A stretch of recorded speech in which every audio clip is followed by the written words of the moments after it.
Bismillahirrohmanirrohim. Assalamualaikum warahmatullahi wabarakatuh. Salam Pramuka. Di sini saya akan menjelaskan materi-materi yang telah diturunkan selama PKPD 1. Yang pertama, yaitu upacara. Yang kedua, sejarah Pramuka. Yang ketiga, LKBB. Yang keempat, tali temali dan pioneering. Yang kelima, sandi morse dan semapor. Yang keenam, menaksir. Materi pertama, upacara.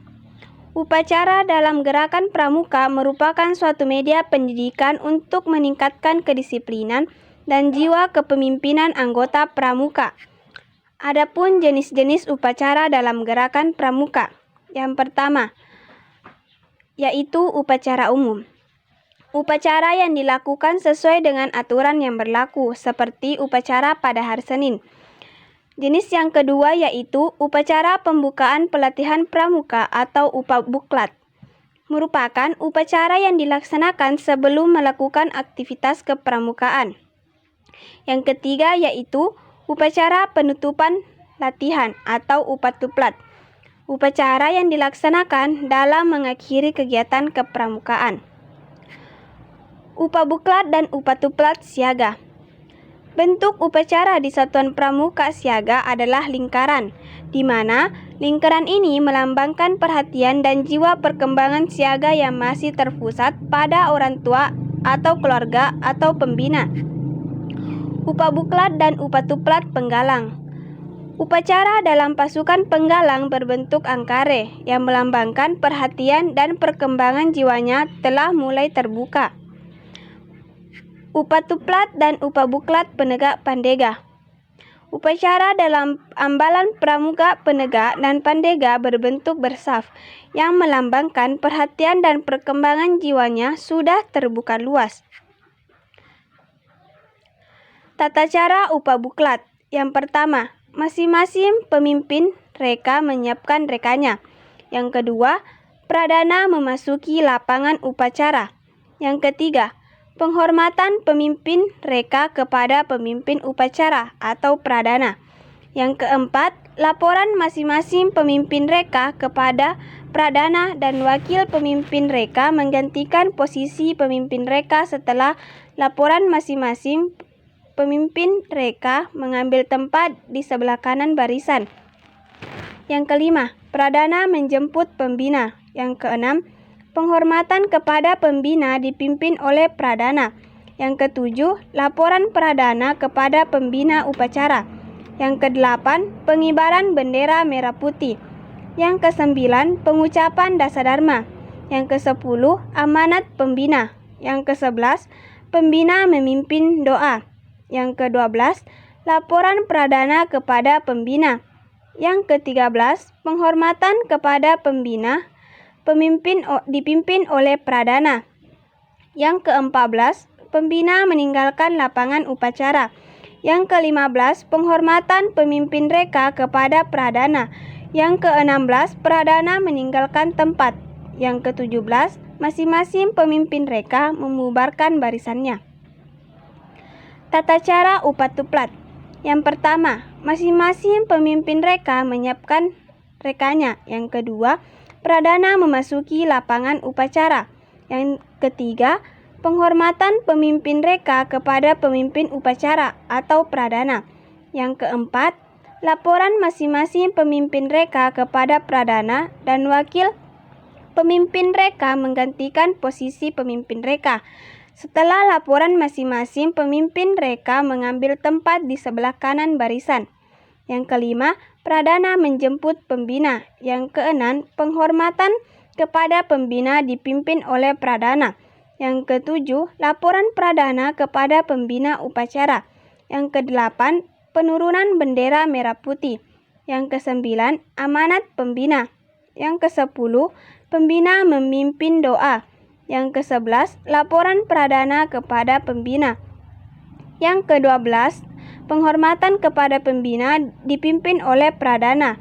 Yang ke-13, pembina meninggalkan lapangan upacara. Yang ke-14, penghormatan pemimpin reka kepada pradana. Yang ke-15, pradana meninggalkan tempat. Yang ke-16, masing-masing pemimpin reka membubarkan barisannya. Materi yang kedua yaitu sejarah pramuka. Baden-Powell adalah pendiri gerakan pramuka. Adapun biodata Baden-Powell. Nama lengkap: Robert Stephen Smith Baden-Powell. Nama panggilan Baden-Powell atau Bapak Pandu. Tempat tanggal lahir: London, Inggris, 22 Februari 1857. Wafat Nyeri Kenya 8 Januari 1941. Nama ayah Profesor Domina Baden-Powell. Nama ibu Miss Henrietta Gray-Smith. Nama istri Olava Siti Sayre-Somas. Nama anak Peter, Heather, dan Betty. Buku karya Baden-Powell yaitu Scouting for Boys, Aids to Scouting, Referring to Success, dan lain-lain. Pada tanggal 25 Juli tahun 1907, Baden-Powell yang saat itu sebagai Letnan Jenderal Tentara Inggris untuk pertama kalinya mengadakan perkemahan pramuka di Pulau Bronsey di Inggris selama 8 hari.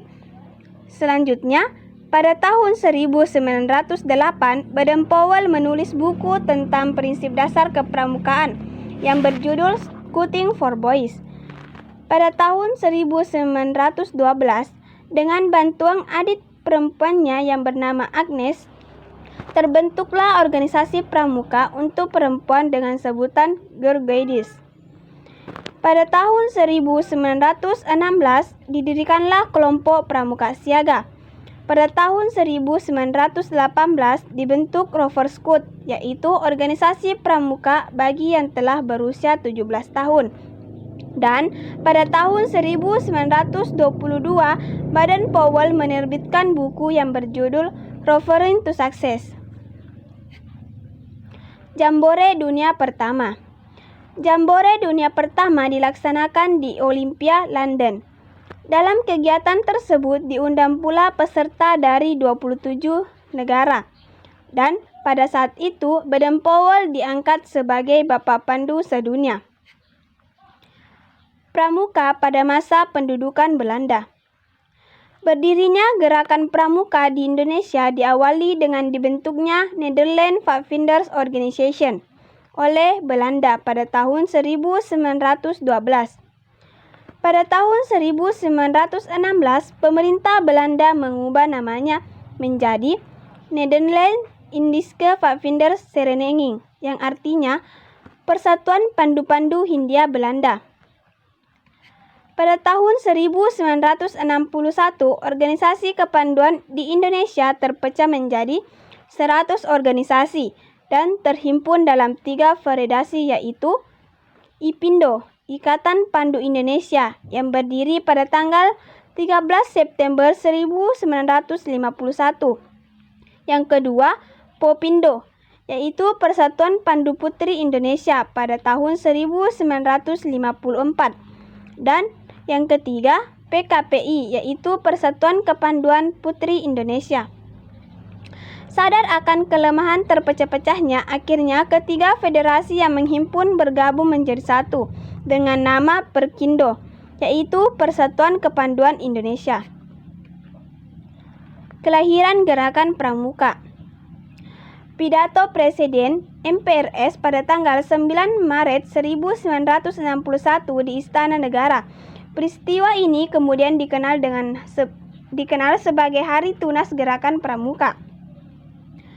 Diterbitkannya Keputusan Presiden Nomor 238 Tahun 1961 tanggal 20 Mei 1961 tentang Gerakan Pramuka sebagai satu-satunya gerakan kepanduan yang ditugaskan menyelenggarakan pendidikan kepanduan bagi anak-anak dan pemuda Indonesia, serta mengesahkan anggaran dasar gerakan pramuka yang dijadikan pedoman, petunjuk, dan pegangan bagi pengelola gerakan pramuka.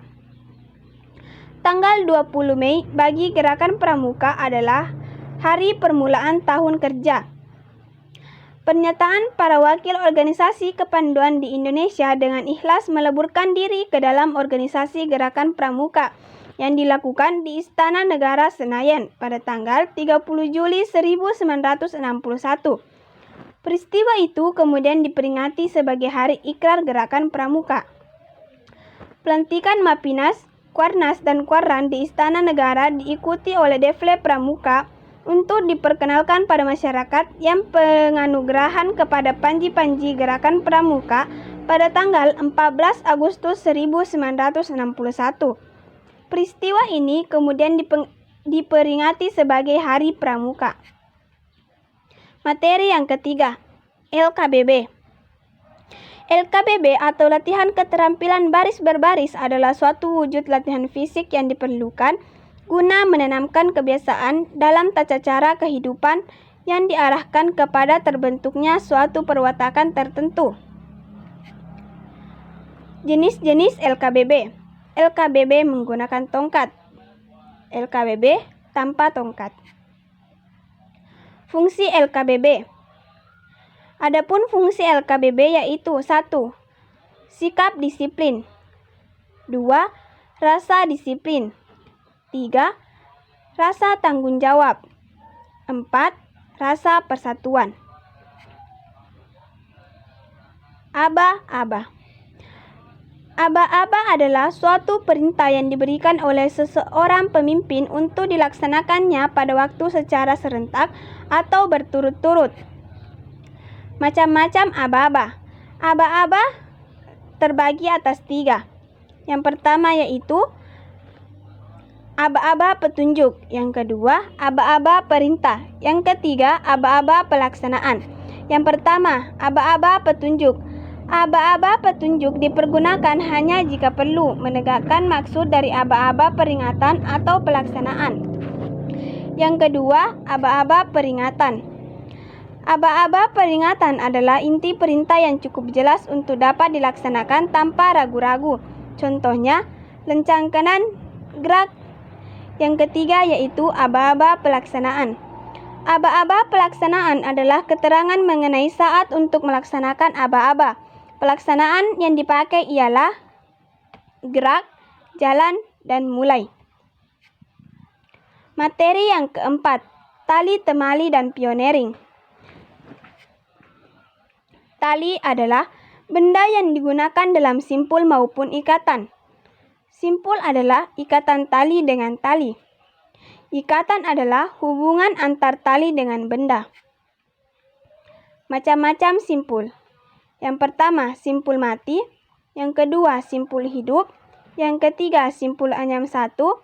Yang keempat, simpul anyam ganda. Yang kelima, simpul kembar. Yang keenam, simpul kursi. Macam-macam ikatan. Ikatan pangkal, ikatan jangkar, ikatan tambat, ikatan tarik, ikatan palang, ikatan silang, ikatan cangga. Pioneering. Pioneering adalah salah satu teknik pramuka dalam penggunaan peralatan tongkat dan tali yang dirangkai menjadi sebuah bangunan yang kreatif. Tujuan pioneering. Yang pertama, untuk memupuk rasa kekompakan dan kerjasama yang baik antar kelompok. Yang kedua, dapat diterapkan pada saat genting seperti P3K atau pertolongan pertama pada kecelakaan. Yang ketiga, memproyeksi pemikiran peserta dalam merancang suatu bangunan kreatif. Contoh pioneering, yaitu usungan tandu, tiang bendera, dan kerangka tenda. Materi yang kelima yaitu sandi, morse, dan semapur. Sandi. Kata sandi berasal dari bahasa Sanskerta yang artinya rahasia. Sandi adalah kode rahasia di mana kerahasiaannya hanya diketahui oleh sekelompok orang saja. Dalam kegiatan pramuka, sandi digunakan pada saat berkemah atau melakukan penjelajahan supaya dapat melatih diri untuk menyelesaikan suatu masalah yang sedang dihadapi. Macam-macam sandi. Yang pertama, sandi kotak 1. Yang kedua, sandi kotak 2. Yang ketiga, sandi kotak 3. Yang keempat, sandi morse. Yang kelima, sandi rumput. Yang keenam, sandi koordinat. Yang ketujuh, sandi angka 1. Morse. Morse merupakan bunyi yang menggantikan huruf, angka, tanda baca dan sinyal dengan simbol titik dan garis dengan susunan tertentu. Simbol titik menyimbolkan bunyi pendek, sedangkan simbol garis menyimbolkan bunyi panjang. Cara cepat menghafal Morse. Pramuka pada umumnya menerapkan metode substitusi untuk menghafal sandi Morse. Pramuka menggunakan metode ini dengan huruf O sebagai kode tanda garis dan huruf vokal lain seperti A, I, U, E sebagai kode tanda titik. Contohnya, A yaitu ano. Kode Morsenya A titik O strip. Jadi, huruf A adalah titik strip. Manfaat sandi Morse. Sarana komunikasi. Memberikan pesan rahasia. Digunakan dalam telegraf. Digunakan dalam kegiatan pramuka. Semapor.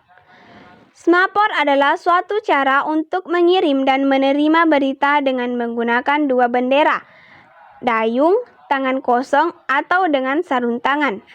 Berikut adalah rumus semapor.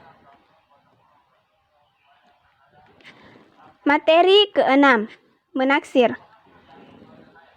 Menaksir adalah memperkirakan atau mengira-ngira tinggi suatu pohon, lebar sebuah sungai, arus sungai, jarak perjalanan, keadaan cuaca, dan mengukur berat suatu benda. Menaksir terbagi beberapa macam. Yang pertama, menaksir diri sendiri. Yang kedua, menaksir jarak atau perjalanan. Yang ketiga, menaksir cuaca. Yang keempat, menaksir lebar. Yang kelima, menaksir tinggi. Yang keenam, menaksir deras arus. Yang paling umum digunakan dalam pramuka adalah menaksir lebar dan tinggi. Cara-cara menaksir. Yang pertama, menaksir tinggi pohon dengan menggunakan metode segitiga siku-siku. Ukurlah dengan menggunakan tongkat, biasanya berukuran 160 cm dari pangkal pohon ke sebelah samping. Panjang ukuran terserah menyesuaikan dengan kondisi medan. Dalam kasus ini, seumpama diukur sebanyak 5 tongkat, yang berarti sejauh 800 cm atau 8 meter. Tandai sebagai titik B. Di titik B tersebut didirikan tongkat pramuka secara tegak lurus. Intailah dari seberang titik C ke puncak pohon yang ditaksir tingginya melalui ujung atas tongkat titik E, sehingga antara titik A, E, dan D membentuk garis lurus. Agar terciptanya garis lurus, rubah atau geser maju dan mundur titik pengintaian atau titik A. Jika telah terbentuk garis lurus antara titik A, E, dan D, ukurlah jarak antara titik B dan A. Dapat diukur dengan persamaan CD sama dengan BE dikali AB tambah BC dibagi AB. Yang kedua, menaksir lebar sungai menggunakan perbandingan segitiga. Tentukan di seberang sungai yang mudah diingat, semisal terdapat pohon, batu, bangunan, atau rumpun semak. Ini berguna saat nanti dilakukan pengintaian di langkah selanjutnya. Namai titik itu sebagai titik A. Tentukan titik B yang sejajar dengan titik A. Tandai titik B dengan cara salah satu teman berdiri di atasnya atau dengan objek lain semisal tongkat yang ditancapkan. Tentukan titik C sambil mengukur jaraknya, bisa dengan langkah atau tongkat, dengan menyusuri tepi sungai. Jarak antara titik B dan C terserah. Ingat, antara titik A, B, dan C harus membentuk segitiga siku-siku dengan siku-siku berada di titik B. Tandai titik C. Sebagaimana cara menandai titik B? Tentukan titik D dengan cara berjalan kembali sejauh setengah dari jarak BC, sehingga CD sama dengan 1/2 BC. Seumpama jarak BC adalah 8 meter, maka jarak CD sejauh 4 meter. Ingat, antara titik B, C, dan D harus merupakan garis lurus. Tentukan titik E dengan cara berjalan ke arah kiri, sehingga antara titik C, D, dan E terbentuk segitiga siku-siku dengan sudut siku-siku di titik D. Saat berjalan menuju titik E, intai atau bidik titik A melewati titik C, sehingga antara titik E, C, dan A terbentuk garis lurus. Jika telah terbentuk garis lurus, berhentilah dan tandai itu sebagai titik E. Ukur jarak antara titik D dan E. Untuk menghitung taksiran lebar, sungai tinggal mengalihkan 2 jarak DE. Sekian dari saya, semoga bermanfaat. Wassalamualaikum warahmatullahi wabarakatuh. Salam Pramuka.